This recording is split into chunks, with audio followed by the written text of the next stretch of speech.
দর্শক শুনছিলেন শিরোনাম, এবার বিস্তারিত। অর্থ উপদেষ্টা ডক্টর সালেহ উদ্দিন আহমেদ বলেছেন, চলতি মাসে বা আগামী মাসে বাজেট রিভাইজ করা হতে পারে।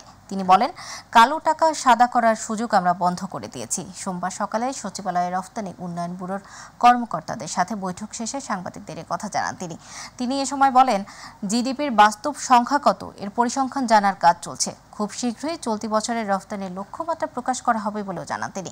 এ সময় সাংবাদিকদের প্রশ্নের জবাবে অর্থ উপদেষ্টা বলেন, বাজারে ৫, ১০ ও ২০ টাকার কাগজি নোটের অবস্থা খুব নাজুক। এটা দ্রুত পরিবর্তনের ব্যবস্থা করা হবে। তিনি আরও বলেন, দেশের মানুষকে মুদ্রা যত্নে রেখে ব্যবহার করতে হবে। বাজেটে বড় বড় উন্নয়ন খাতের প্রকল্পগুলোর বিষয়ে সরকারের উচ্চ পর্যায়ে সিদ্ধান্ত হবে বলেও জানান তিনি।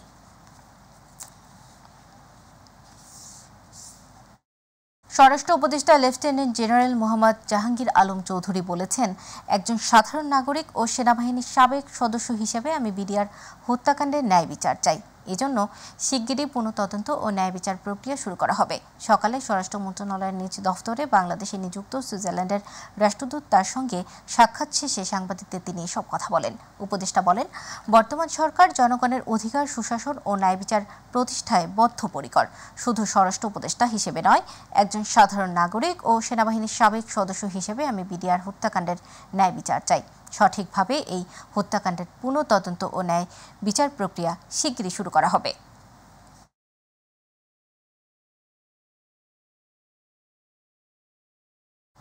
ঢাকা মেডিকেল কলেজ হাসপাতালে চিকিৎসকদের উপর হামলার ঘটনায় সঞ্জয় পাল জয় নামে একজনকে গাইবান্ধা থেকে গ্রেপ্তার করেছে পুলিশ। জেলার পুলিশ সুপার মোশাররফ হোসেন জানান, ঢাকা মেডিকেলে হামলায় জড়িত থাকা সঞ্জয় পাল জয়কে গ্রেপ্তার করা হয়েছে। তার বিরুদ্ধে আইনানুগ ব্যবস্থা গ্রহণ করা হবে। এই বিষয়ে একটি মামলা দায়ের হয়েছে। ঢামেকে চিকিৎসকদের উপর হামলার ঘটনায় গতকাল রোববার ছিল দিনভর উত্তেজনা। হামলাকারীদের গ্রেপ্তার, বিচার, নিরাপদ কর্মস্থল নিশ্চিত করা সহ 4 দফা দাবিতে গতকাল রোববার সকাল থেকে কমপ্লিট শাটডাউন পালন করেন দেশের সরকারি হাসপাতালের চিকিৎসকেরা। চিকিৎসক ও রোগীদের উপর হামলার ঘটনায় শাহবাগ থানায় একটি মামলা হয়। ঢাকা মেডিকেলের অফিস সহায়ক আমির হোসেন বাদী হয়ে মামলাটি করেন। পরে দাবি পূরণের আশ্বাস পেয়ে গতকাল রাত 8:45টার দিকে কর্মবিরতি স্থগিত করে প্রায় 12 ঘন্টা পর কাজে ফেরেন চিকিৎসকেরা। আজ সোমবার রাত 8টা পর্যন্ত কর্মসূচি স্থগিত করে 24 ঘন্টার আলটিমেটামও দেন তারা।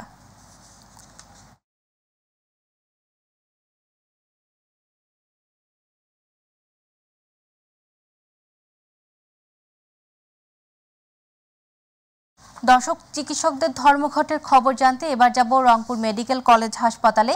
সেখান থেকে যুক্ত হচ্ছেন আমাদের প্রতিনিধি মাহমুদুল হাসান। মাহমুদুল, রংপুরের চিকিৎসক ধর্মঘটের রোগী বা তাদের স্বজনদের প্রতিক্রিয়া কেমন দেখছেন জানাবেন।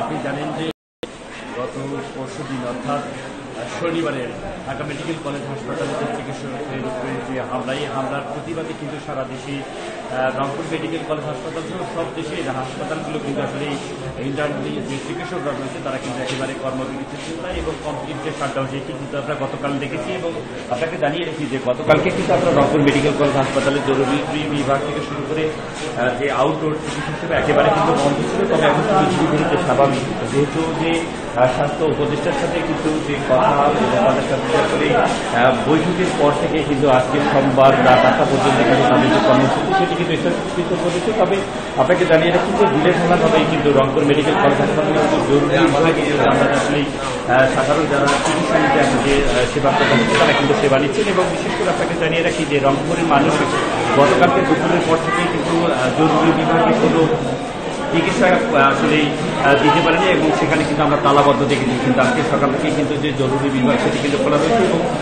সেবা প্রত্যাশীরা সেখানে কিন্তু আসলে চিকিৎসা সেবা নিচ্ছেন এবং গতকালকে থেকে কিন্তু সাধারণ সেবা প্রত্যাশীরা কিন্তু একেবারে আধুনিক ছিল, কারণ রংপুরের উত্তর অঞ্চলের মানুষের কিন্তু সেবার একমাত্র ভরসা হচ্ছে রংপুর মেডিকেল কলেজ হাসপাতাল। সেখানে কিন্তু যে আমরা সাধারণ মানুষের যে সেবার জায়গাটা আজকে সেটা হচ্ছে রংপুরের একটু চিত্র যদি আপনাকে দেখাতে চাই যে আসলে জরুরি বিভাগ থেকে শুরু করে অন্যান্য যে বিভাগগুলো সেখানে কিন্তু আমরা দেখেছি যে চিকিৎসা সেবা চলছে এবং চিকিৎসা সেবাকেও কিন্তু বসেছে এবং সব মিলিয়ে যদি আপনাকে জানিয়ে রাখি যে সৌদা সেখানে কিন্তু সাধারণ মানুষ যেটি বলছেন যে জরুরি সেবা অর্থাৎ সেটি কিন্তু চলমান রয়েছে। তবে যে আন্দোলনকারী যে চিকিৎসকরা যেটি বলছেন যে আগামী 7 দিনের মধ্যে যদি আসলে তাদের যেহেতু 24 ঘন্টার একটি আলটিমেটাম ছিল যে যারা এই হামলাকারী তাদের দ্রুত গ্রেপ্তারের যে একটি দাবি ছিল সেটি যেন দ্রুত গ্রেপ্তার করা হয় এমনটাই কিন্তু দাবি ছিল। তবে স্বাস্থ্য প্রতিষ্ঠান কিন্তু বলছেন যে খুব দ্রুত সময়ের মধ্যে এই হামলাকারীদের চিহ্নিত করে তাদের আইনের আওতায় নিয়ে আসা হবে। এই কারণে কিন্তু চিকিৎসকরা আসলে তাদের যে কমপ্লিট শাটডাউন সেটি কিন্তু একেবারে অনেকটাই শিথিল কিন্তু রয়েছে রংপুরে। এই ছিল রংপুর থেকে চিকিৎসকদের যে আন্দোলনের সর্বশেষ পরিস্থিতি। মাহমুদুল, আপনাকে ধন্যবাদ। জনশক্তি রপ্তানিকারকদের সংগঠন বায়ারার কমিটি অবৈধ ঘোষণা করে নতুন নির্বাচনের জন্য প্রশাসক নিয়োগ দিতে বাণিজ্য মন্ত্রণালয়কে নির্দেশ দিয়েছেন হাইকোর্ট। সকালে নির্দেশ দেওয়া হয়।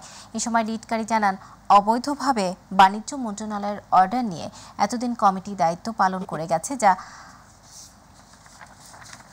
অবৈধ। এদিকে রিটকারীর আইনজীবী জানান, রিটের গুরুত্ব বুঝে ব্যবস্থা নিয়েছে আদালত, আর এতে ন্যায় বিচার নিশ্চিত হয়েছে। আমরা ওই আদেশটাকে চ্যালেঞ্জ করে মহামান্য হাইকোর্টের 15 নম্বর মেইন কোর্টের আসাদুজ্জামান সাহেবের কোর্টে ওটা চ্যালেঞ্জ করেছি এবং ওই অর্ডারটা তাদের ইলিগেল যে সময় বৃদ্ধি করেছে ওটার রুল এবং স্টে দিয়েছে এবং প্রশাসক নিয়োগ করে পরবর্তী কার্যক্রম পরবর্তী নির্বাচনের ডেট ফিক্স করবেন উনি। ওনারা বাণিজ্য মন্ত্রণালয়কে নির্দেশ দিচ্ছেন যে বাইরের এই কমিটিকে অবৈধ ঘোষণা করছেন, এই কমিটিকে বাজেয়াপ্ত করছেন।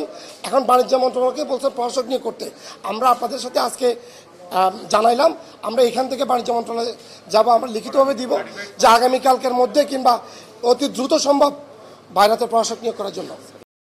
দর্শক, চিকিৎসকদের উপর হামলার ঘটনায় সারা দেশের মতো ধর্মঘট চলছে। বরিশাল শের-ই-বাংলা মেডিকেল কলেজ হাসপাতালেও বন্ধ রয়েছে অধিকাংশ বিভাগের চিকিৎসা কার্যক্রম। এই মুহূর্তে বরিশাল থেকে সেখানকার পরিস্থিতি জানাতে যুক্ত হচ্ছেন প্রতিনিধি পারভেজ রাসেল। পারভেজ, বরিশালের চিকিৎসক ধর্মঘটের অবস্থা কেমন দেখছেন জানাবেন।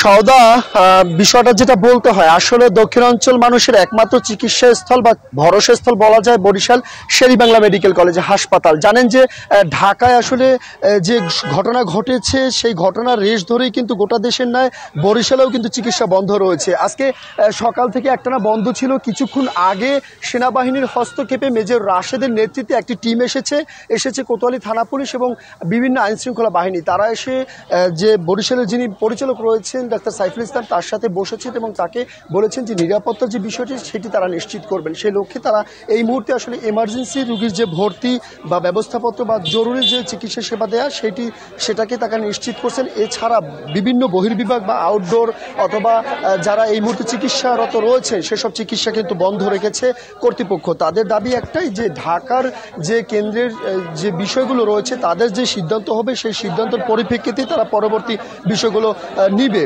এবং চিকিৎসকরা স্পষ্ট বলছেন যে তাদের যে দাবিগুলো রয়েছে, যখনই রোগী গুরুতর অসুস্থ হয়, আহত হয়, তারা চিকিৎসা দিয়ে সুস্থ করেন, কিন্তু যখনই রোগীগুলো সুস্থ হয়ে যায় তখন আর কেউ তাদেরকে সেভাবে সম্মানিত করেন না, তাদেরকে দেখেন না এবং ডাক্তারকে প্রচণ্ড পরিমাণে অসম্মানিত করেন। এ কারণে তারাও বলছে যে তারাও চাচ্ছে না কোনো চিকিৎসা সেবা ব্যাহত হোক, সাধারণ রোগী মারা যাক বা চিকিৎসা না পেয়ে তারা ফিরে যাক, এটাও কোনো চিকিৎসকের কাম্য নয়। আমরা কথা বলেছি কর্তৃপক্ষের সাথে, তারা বলছে রাত 8টা অবধি পর্যন্ত আমরা নিরাপত্তা পেলেও তারপর থেকে আমরা অনিরাপদ, তাই কিন্তু তারা চিকিৎসা সেবা বন্ধ রাখছে এবং বন্ধ রাখতে বাধ্য হচ্ছে। তবে সেনাবাহিনী বলছে তাদেরকে সর্বোচ্চ চিকিৎসা নিশ্চিত করা হবে।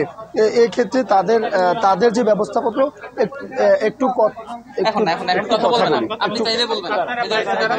কথা বলি ভাই, অল্প একটু আমি লাইভে আছি, শুধু একটু লাইভে আছি প্লিজ পজিটিভ দাবিটা একটু বলেন। দাবি আমাদের কিছু চেঞ্জ হয় না, দাবি আমাদের কোনো কিছুই চেঞ্জ হয় না। ঢাকার যেটা দাবি ছিল আমাদের একই দাবি, শুধুমাত্র বলা হয়েছে আমরা এমার্জেন্সি এখানেও চালু করব, কিন্তু আমরা আসলে এই মেডিকেলে পারতেছি না। আমাদের গতকালকে রাত থেকে এখন পর্যন্ত যে 3000 রুগী আসতেছে, এই রুগীদের যে সামলানোর জন্য এতগুলো বাহিনী আছে, তারা আসলে ভিজিবল কোনো প্রোটেকশনের ব্যবস্থা এখন পর্যন্ত করতে পারে না, যার ফলে আমরা বাধ্য হয়েছি আজকে সকালে আমাদের ওই ইমার্জেন্সি সেবাটাও বন্ধ করার জন্য। বাট পরবর্তীতে ওনারা আসার পরে এখন ওনারা আসলে অ্যান্সারটা দিতে পারে না, যাই হোক, তারপর আমরা মাইনে নিছি, ঠিক আছে।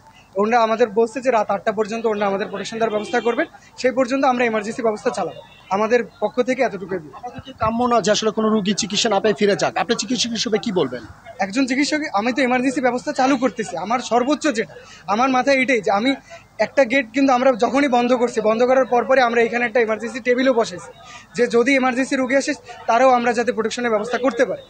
যে গেট বন্ধ থাকা অবস্থায় আমরা যাতে একজন হইলেও আমরা যাতে ওই অবস্থায় না যায় সেটারও আমরা ব্যবস্থা নিতেছি। কিন্তু আমাদেরও তো কিছু ভিজিবল আপনাদের হেল্প করতে হবে। আমরা তো আর কিছু চাইতেছি, এমন তো বেশি কিছু চাই ফেলাইতেছি না, জাস্ট প্রোটেকশনে চাচ্ছি, আর তো কিছু। সেটা চাওয়ার জন্য এত কান্নাকাটি কেন করতে হবে? ওকে, ঠিক আছে, যেমনটা বলছিলেন সদা। এর পাশাপাশি একটু তথ্য দিয়ে রাখছি, আমাদেরও আসলে প্রত্যাশা নয় এই অঞ্চলের, আপনি জানেন যে সব থেকে অবহেলিত এবং মানুষের একটা ভরসা স্থল হচ্ছে এই শেরেবাংলা মেডিকেল কলেজ হাসপাতাল। এর পাশাপাশি বেসরকারি হাসপাতালগুলোতেও কিন্তু চিকিৎসা সেবা বন্ধ রয়েছে। তো আমরা এইটাই প্রত্যাশা করব আসলে সকল সমস্যা সমাধান হয়ে দ্রুত আবার চিকিৎসা সেবার মান ফিরে আসুক, সাধারণ রুগীরা যারা অসুস্থ রয়েছে তারা চিকিৎসা সেবা পাক, এমনটা প্রত্যাশা আমাদের। তো আপাতত এই রয়েছে বরিশাল শেরেবাংলা মেডিকেল কলেজ থেকে আমার কাছে চিকিৎসা সেবার বন্ধের যতটুকু তথ্য ছিল। সাউদা। রাসেল, আপনাকে ধন্যবাদ। স্মরণকালের সবচেয়ে ভয়াবহ বন্যায় ফেনীতে ক্ষতিগ্রস্ত প্রায় 11 লাখ মানুষ। পানি নেমে যাওয়ার পর এখন বিপর্যস্ত জীবনের মুখোমুখি জেলার একটা বড় অংশ। আকস্মিক এই বন্যায় অধিকাংশেরই ধ্বংস হয়েছে গৃহস্থলীর সবকিছু। ধ্বংসস্তূপ অতিক্রম করে সামনে দাঁড়ানোর চেষ্টা করছে ক্ষতিগ্রস্তরা। প্রতিনিধি আমিন চৌধুরীর রিপোর্ট, জানাচ্ছেন ইলিয়াস কমল। এক সপ্তাহ পর কমেছে ফেনীতে আকস্মিক বন্যার পানি। অতিরিক্ত পানি নেমে যাওয়ার পর ফুটে উঠছে ক্ষয়ক্ষতির চিত্র। তবুও এখনো যেন দগদগে ঘায়ের মতো মনে পড়ছে আকস্মিকভাবে পানি আসার কথা। ৬৭ বছরে আমি এটা আর দেখি না, এখন দেখলাম আমার ঘর বাড়ি সবগুলি গেছে, ঘর বাড়ি তো সব গেছে। আমরা ঘরে ঢুকতে পারি নাই, এক কাপড়ে বাইরে গেছি আশ্রয় কেন্দ্র।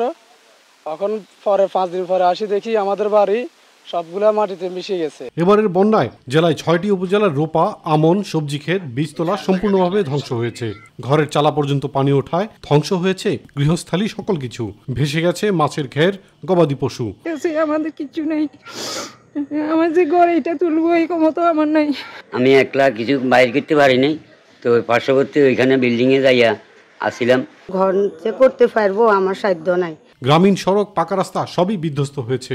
কারো সহযোগিতা ছাড়া চলাচল করাই কঠিন হয়ে পড়েছে বেশিরভাগ মানুষের জন্য। আমার কিছুই বাইর করতে পারি না, আমরা একদম নিরহ হয়ে ঘর পড়ে গেছে। পিছনের সাইড পড়ে যাওয়ার পরে সবাইকে নিয়ে কোনো রকম ঘর থেকে বাইরেছি। আমি সহ প্রায় 10 পরিবার ক্ষতিগ্রস্ত হয়েছে, ভীষণভাবে ক্ষতিগ্রস্ত হয়েছে। বন্যার ক্ষয়ক্ষতি নিরূপণে কাজ করছে সরকার। সমন্বিত পরিকল্পনার মাধ্যমে ক্ষতিগ্রস্তদের পুনর্বাসনের আশ্বাস দিয়েছেন জেলা প্রশাসক। কোন এলাকায় কি ধরনের সংস্কার প্রয়োজন বা কি ধরনের সহায়তা প্রয়োজন সেগুলো আমরা অ্যাসেসমেন্ট করে আমরা সেই প্রক্রিয়াটা অতি শীঘ্রই শুরু করব। চলতি বছরের 2 জুলাই টানা বর্ষণ ও ভারতের উজান থেকে নেমে আসা পানির তোড়ে ফেনীর ফুলগাজী, পরশুরাম ও ছাগলনাইয়া উপজেলায় প্রথম দফা বন্যায় আক্রান্ত হয়। আগস্ট মাসের 20 তারিখে তৃতীয় দফা ভয়াবহ বন্যার কবলিত হয় ফেনীর সব উপজেলা সহ দেশের 11টি জেলা।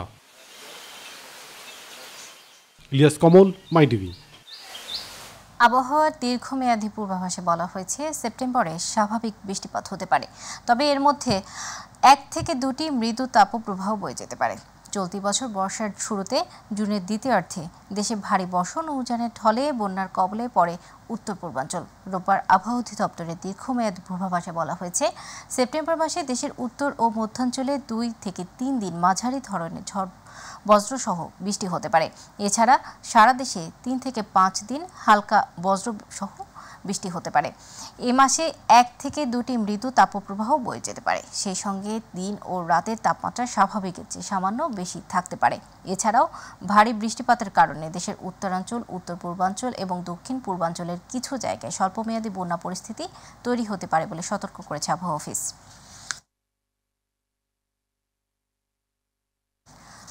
চলতি সেপ্টেম্বর মাসে তরলীকৃত পেট্রোলিয়াম গ্যাস এলপিজির মূল্য বাড়ছে কি কমছে তা জানা যাবে আজ। 1 মাসের জন্য এলপিজির নতুন দাম ঘোষণা করা হবে। গতকাল রোববার বাংলাদেশ এনার্জি রেগুলেটরি কমিশনের এক বিজ্ঞপ্তিতে তথ্য জানানো হয়। এতে বলা হয়, সৌদি আরামকো ঘোষিত সেপ্টেম্বর মাসের সৌদি সিপি অনুযায়ী এ মাসের জন্য ভোক্তা পর্যায়ে বেসরকারি এলপিজির মূল্য সমন্বয় সম্পর্কে বিইআরসির নির্দেশনা সোমবার বিকেল 3টায় ঘোষণা করা হবে। এর আগে গত ৪ আগস্ট ভোক্তা পর্যায়ে আগস্ট মাসের জন্য ১২ কেজির সিলিন্ডারের দাম জুলাই মাসের তুলনায় ১১ টাকা বাড়িয়ে ১,৩৭৭ টাকা নির্ধারণ করা হয়।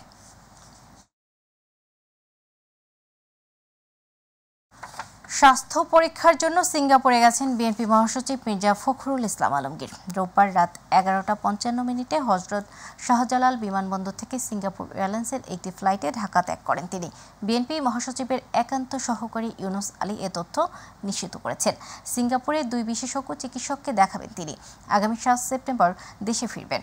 2015 সালে কারাবন্দী অবস্থায় ঘাড়ের ইন্টারনাল ক্যারোটিভ আর্টারিতে ব্লক ধরা পড়লে মুক্তির পর সিঙ্গাপুরে গিয়ে চিকিৎসা করার বিএনপি মহাসচিব। এরপর থেকে 6 মাস পর ফলো আপের জন্য তাকে সিঙ্গাপুরে যেতে হয়। সর্বশেষ গত 4 মার্চ স্বাস্থ্য পরীক্ষার জন্য সিঙ্গাপুরে গিয়েছিলেন তিনি।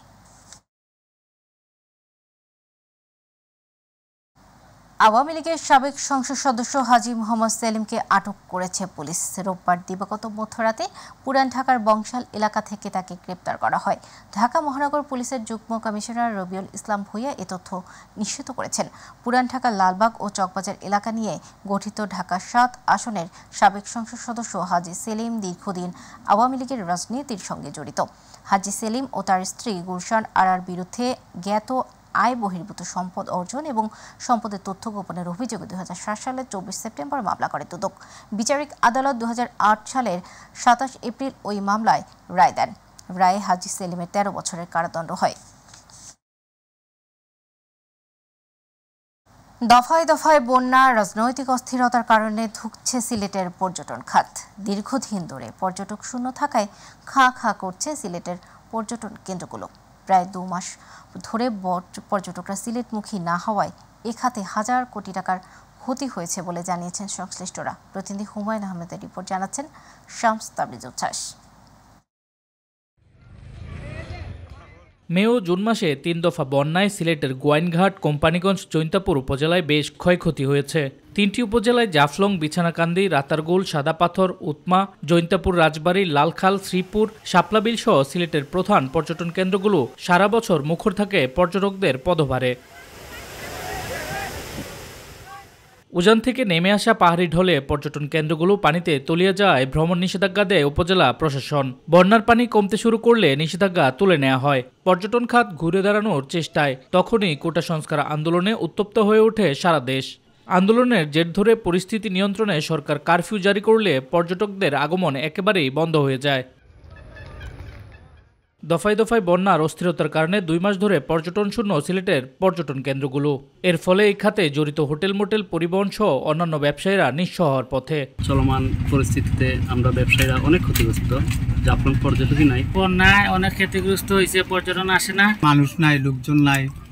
আমরা পর্যটক এলাকার কোটি কোটি টাকা নষ্ট হইতেছে ভাই, আমরা ব্যবসা বাণিজ্য করতে পারতেছি না। উপযুক্ত ব্যবসা বাণিজ্যের পরিস্থিতি না থাকায় কর্মচারীদের বেতন ভাতা দিতেও হিমশিম খেতে হচ্ছে মালিক পক্ষকে। এনবিআর বা ভ্যাটের মকুফের ব্যাপারে গভর্নমেন্টের কাছে আমাদের বিশেষ রিকোয়েস্ট থাকবে যে এই সময়টায় আমাদেরকে সর্বনিম্ন যেভাবে গভর্নমেন্টের দিক থেকে আমাদেরকে হেল্প করা যায়। এই অবস্থার উত্তরণে সরকারের বিশেষ নজর দেওয়ার আহ্বান জানিয়েছেন ব্যবসায়ীরা। ঘন ঘন বন্যা এবং এই রাজনৈতিক পরিস্থিতি যত তাড়াতাড়ি সম্ভব সরকার, বেসরকার, আমরা সবাই মিলে এই শিল্পটাকে বাঁচায় তুলতে হবে। শামস তাবরিজ উচ্ছ্বাস, মাই টিভি নিউজ ডেস্ক। দর্শক, এখনকার সংবাদ ছিল এই পর্যন্ত। সাথে থাকার জন্য ধন্যবাদ। এছাড়া ইউটিউবে মাই টিভি সংবাদ পেতে ভিজিট করুন youtube/mytvbdnews এবং আমাদের অনুষ্ঠান দেখতে ভিজিট করুন youtube/mytvbangla, facebook/mytvbangla। পরবর্তী সংবাদ দেখার আমন্ত্রণ জানিয়ে বিদায় নিচ্ছি। আল্লাহ হাফেজ।